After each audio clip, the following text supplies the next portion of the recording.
नमस्कार, स्वागत है आप सभी संस्कृत अध्येताओं का हमारे YouTube चैनल उदयाचलम संस्थान में। हम लोग व्याकरण विधि एनसीईआरटी की व्याकरण विधि का कारक और विभक्ति इस प्रकरण का अध्ययन कर रहे हैं। तो इस प्रकरण के अंतर्गत अब जिस विभक्ति का अध्ययन करना है हम लोगों को वह है चतुर्थी विभक्ति। विभक्ति चतुर्थी है और इस विभक्ति के संबंध में जो तथ्य आ रहे हैं इस निर्धारित पाठ्यक्रम के अनुसार उन तथ्यों को हम लोग ऐसे बिंदुवार पढ़ेंगे, नंबर डाल डाल के पढ़ेंगे ताकि वो याद हो जाए, क्योंकि जितना पाठ्यक्रम में निर्धारित है उतने ही उदाहरण आ रहे, उस पाठ्यक्रम के अनुसार जितने उदाहरण आ रहे हैं उतने ही उदाहरणों को हम लोगों को याद करना है और उनके अंतर्गत जो भी परिभाषाएं आ रही हैं उनको भी तैयार किए रहना है। तो ऐसे ही ये याद करने की रणनीति ऐसे ही रहेगी, क्योंकि पाठ्यक्रम में जितना दिया जा रहा है उतने से ही प्रश्न उठाया जाएगा, चाहे वह बोर्ड की परीक्षा हो चाहे फिर जिन इन जिन परीक्षाओं में, जिन कम्पिटिटिव परीक्षाओं में ये पुस्तकें, ये एनसीईआरटी संस्कृत की पुस्तकें निर्धारित की गई हैं, तो उतने ही प्रकरण से जितना प्रकरण में दिया जा पुस्तक में दिया जा रहा है फैक्ट उतने से ही प्रश्न पूछा जाएगा। तो संप्रदान कारक के संबंध में या फिर चतुर्थी विभक्ति के संबंध में इस पुस्तक के अकॉर्डिंग जितना आ रहा है उसके विषय में पढ़ लेते हैं। संप्रदान कारक के विषय में कहा जा रहा है कि संप्रदान कारक में चतुर्थी विभक्ति होती है। जो संप्रदान है वही चतुर्थी है। संप्रदान ये कारक हो गया, मूल ये कारक है, अर्थात कारक क्या है, ये क्रिया की निष्पत्ति करते हैं। क्रिया की निष्पत्ति में ये सब सहायक हुआ करते हैं। जितने भी कारक हैं, कर्ता, कर्म, करण, संप्रदान, अपादान, ये सब क्रिया की निष्पत्ति में अर्थात क्रिया को उत्पन्न करने में ये सब सहायक हुआ करते हैं। तो संप्रदान कारक ये कारक हो गया, और इस कारक को जो संकेतित करने के लिए विभक्ति आया करती है वह है चतुर्थी विभक्ति। तो संप्रदान कारक में सदैव चतुर्थी विभक्ति आया करती है।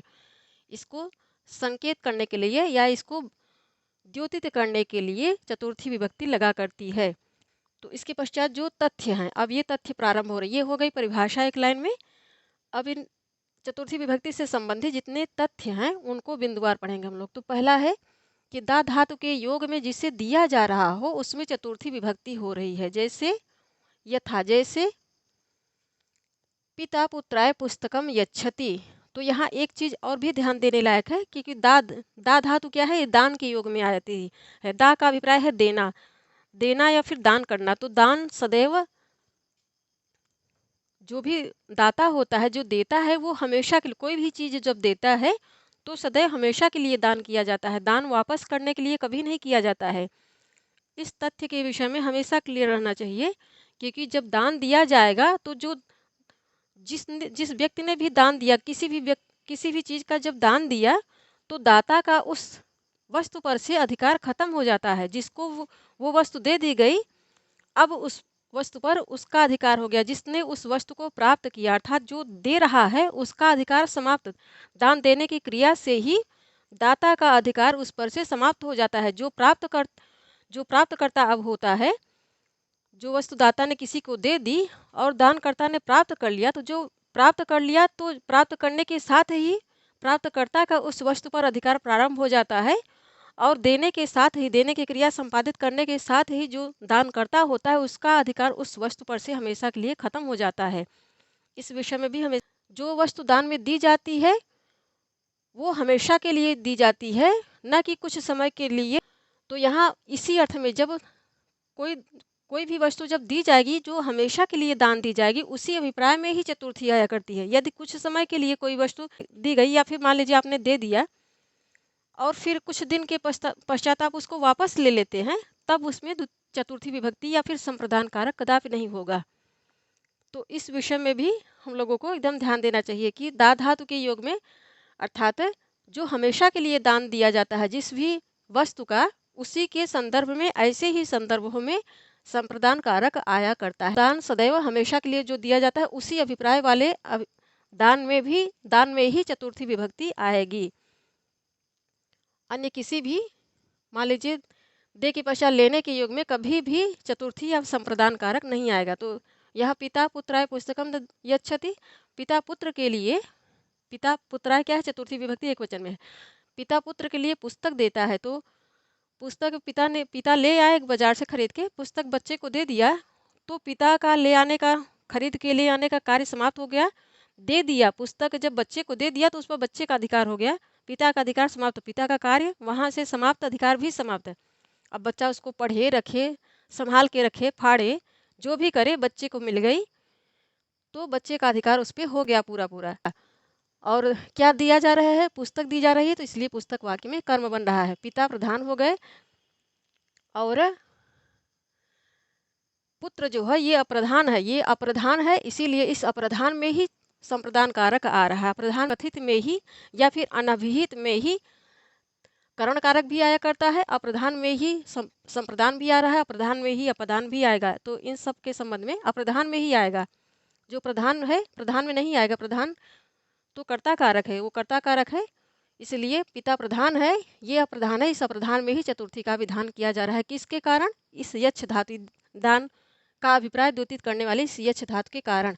राजा, अब इसके पश्चात वाक्य है, राजा भिक्षुकाय वस्त्रम ददाति, राजा भिक्षुक के लिए वस्त्र देता है। यहाँ भी जो दान के देने की क्रिया है, दा धातु के कारण, इस दा धातु की उपस्थिति के कारण, इसके योग्य के कारण इस अप्रधान वाक्य में अप्रधान शब्द भिक्षुक इस अप्रधान वाक्य में संप्रदान कारक आ रहा है, क्योंकि देने की जो क्रिया है यह इसी के लिए हो रही है, भिक्षुक के लिए हो रही है। और क्या दिया जा रहा है? वस्त्र दिया जा रहा है, इसलिए वस्त्र कर्म बन रहा है। अब कर्ता कारक किसके द्वारा दिया जा रहा है? कौन दे रहा है? कौन प्रधान है? तो राजा प्रधान है, भिक्षुक अप्रधान हो गया। और ये दान जो है वो हमेशा के लिए दिया जा रहा है, वस्त्र जो है हमेशा के लिए राजा जो है वस्त्र भिक्षुक को हमेशा के लिए दे रहा है, देकर वापस लेने के लिए नहीं दे रहा है।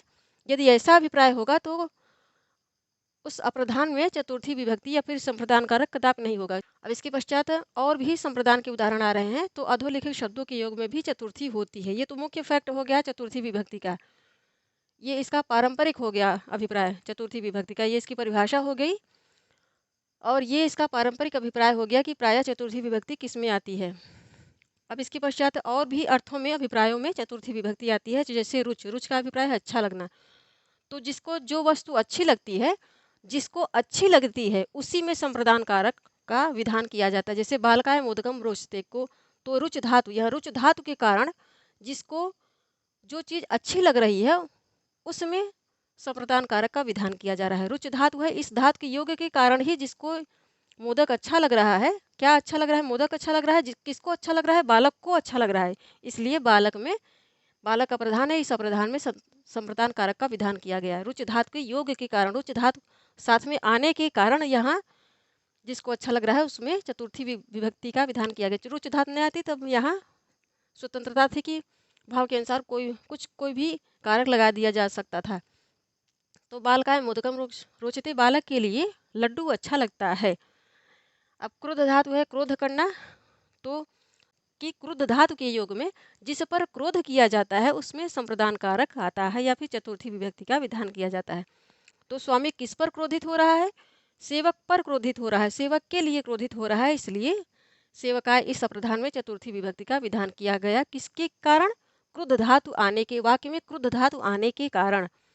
स्वामी, कुप, कुप का भी अभिप्राय क्रोध ही करना है, तो ये इसका पर्यायवाची धातु हो गई। कुप का भी अभिप्राय है क्रोध करना। तो माता पुत्राय कुप्यति, माता इस कुप धातु के योग में माता या फिर कर्ता जो किस पर क्रोधित हो रहा है, किसके लिए कोप कर रहा है? तो पुत्र के लिए कर रहा है, इसीलिए पुत्र में चतुर्थी विभक्ति का विधान किया गया। माता पुत्र के लिए क्रोधित होती है, पुत्र पर क्रोधित होती है। हिंदी में कहेंगे तो यही अभिप्राय निकलेगा क्योंकि उस पर क्रोधित होता है, जबकि संस्कृत में के लिए ही अभिप्राय आएगा। द्रोह का अभिप्राय है द्रोह करना। तो मंदमति ही छात्र है, योग्याय छात्राय द्रोह्यति। मंदमति कौन है? मंदबुद्धि जो छात्र है, मंदबुद्धि छात्र योग्य छात्र के लिए द्रोह करता है। तो यह द्रोह धातु की उपस्थिति के कारण जिसके लिए द्रोह किया जा रहा है उसमें चतुर्थी विभक्ति का विधान किया। योग्याय छात्रा, ये योग्याय क्या है? छात्र का विशेषण है, इसीलिए छात्र ये विशेष्य है, इसका विशेषण क्या है? योग्यता छात्र का विशेषण है, इसलिए विशेष्य अर्थात छात्र जिस विभक्ति, जिस वचन, जिस लिंग में आया उसी विभक्ति, उसी वचन, उसी लिंग में उसका विशेषण, उसको विशेषित करने वाला, उसकी विशेषता प्रदर्शित करने वाला शब्द भी उसी लिंग, उसी वचन, उसी विभक्ति में आया, तो ये छात्र का विशेषण है। तो मंदमती छात्र है, मंदमती या फिर मंदबुद्धि छात्र योग्य छात्र पर द्रोह करता है या योग्य छात्र के लिए द्रोह करता है। तो द्रोह धातु की उपस्थिति के कारण जिस पर द्रोह किया जा रहा है, जिसके लिए द्रोह किया जा रहा है, उसमें चतुर्थी विभक्ति का विधान कर दिया गया है। स्पृह का अभिप्राय है चाहना, यहाँ भी रुच रुच का अभिप्राय है अच्छा लगना, स्पृह का अभिप्राय है चाहना। तो अच्छा लगना और चाहना में फर्क हुआ करता है, इसलिए अलग अलग दिया जा रहा है। तो आभूषणेभ्यः स्पृहयति नारी, ये क्या है, चतुर्थी बहुवचन में आ रहा है। स्पृह धातु के योग के कारण आभूषणों में जिसके लिए चाहना हो रही है, नारियां किसके लिए, किसकी चाह रखा करती हैं, किसके लिए चाह रखती हैं, आभूषणों के लिए। इसलिए स्पृह धातु के योग में जिसके लिए चाहना रखी जा रही है उसमें चतुर्थी विभक्ति का विधान किया जा रहा है। तो आभूषणों के लिए नारी स्पृहा करती हैं, ये चाहना रखती हैं। अब ईर्ष का अभिप्राय है ईर्ष्या करना। तो दुर्योधन अर्जुनाय ईर्ष्यति, यहाँ ईर्ष धातु के योग में जिससे ईर्ष्या की जाती है, जिसके लिए ईर्ष्या की जाती है, उसमें चतुर्थी विभक्ति का विधान किया जा रहा है। दुर्योधन यहाँ कर्ता कारक हो गया, कर्ता कारक प्रधान है, तो अर्जुन यहाँ पे अप्रधान है। इस अप्रधान में या फिर इस अकथित में चतुर्थी विभक्ति का विधान किया जा रहा है ईर्ष इस धातु के योग के कारण, इसकी उपस्थिति के कारण। तो दुर्योधन अर्जुन के लिए ईर्ष्या करता है या अर्जुन से ईर्ष्या करता है, आप ये भी बोल सकते हैं। असूय का अभिप्राय है निंदा करना। तो धनहीना धनिकाय असूयत, यहाँ असूय धातु के योग में जिसकी निंदा की जाती है उसमें चतुर्थी विभक्ति का विधान किया जा रहा है। तो ये धनिकाय क्या है, ये अप्रधान है। इस अप्रधान के लिए जो प्रधान है वो असूया या निंदा करता है, इसीलिए इस धातु के योग में, असूय धातु के योग में इस अप्रधान में चतुर्थी विभक्ति का विधान कर दिया गया। धन ये अप्रधान है, इस अप्रधान के लिए जो प्रधान है वो असूया या निंदा करता है, इसीलिए इस धातु के योग में, असूय धातु के योग में इस अप्रधान में चतुर्थी विभक्ति का विधान कर दिया। या फिर धनवान के लिए भी कह सकते हैं, धनवान के लिए निंदा करता है या धनवान की निंदा करता, दोनों ही कह सकते हैं, क्योंकि हिंदी में कहेंगे तो वाक्य ऐसे ही बोला जाएगा कि धनवान की निंदा करता है। संस्कृत में उसको वैसे ही समझेगी कि धनवान के लिए निंदा करता है। अब नमः है, नमः ये अव्यय है, तो ये उपपद का उदाहरण है, आ रहा है, उपपद विभक्ति का उदाहरण है, क्योंकि इस पद की उपस्थिति मात्र के कारण गुरु में चतुर्थी विभक्ति, गुरु शब्द में चतुर्थी विभक्ति आ रही है। गुरवे नमः, स्वस्ति कल्याण हो, तो यहाँ भी ये वाक्य भी उपपद विभक्ति का उदाहरण है। स्वस्ति का अभिप्राय है कल्याण हो, स्वस्ति प्राणिभ्य हो या फिर प्राणियों का कल्याण हो, सबके लिए कल्याण कामना कर रहा हूँ या फिर सबका कल्याण हो। तो स्वस्ति है, इस पद की उपस्थिति के कारण प्राणिभ्य में चतुर्थी बहुवचन आ रहा है, चतुर्थी विभक्ति का विधान किया जा रहा है। स्वधा ये भी पद है।